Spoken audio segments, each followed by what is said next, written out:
All right, we got a great question here. I'm 60 years old, postmenopausal. What are your thoughts on bioidentical hormone replacement therapy? I'm not on any kind of hormones, but should I be? What are your thoughts? Excellent question. I will say that I am very pro hormone. I Just a little? Yeah, just a little.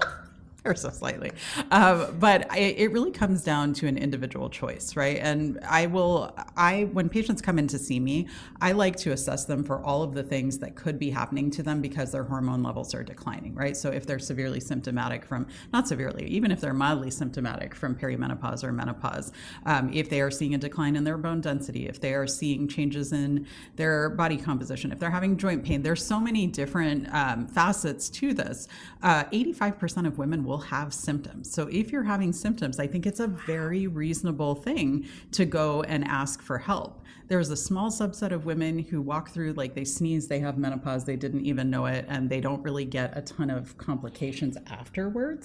Do you see it based on ethnicity, or who is that? So it's interesting because for the bone health you're talking about, right? Yeah, because I feel like most of the population I'm seeing has it. So I just don't know if it's where I'm at, at in the country. So I think it comes down to ethnicity. So there's a lot of data that shows that women who are of Southeast Asian descent, Indian descent, and who are Caucasian have the lower bone density compared to other ethnic groups. So when you start out with a lower bone density, you are at a higher risk of developing osteopenia or osteoporosis in your lifetime.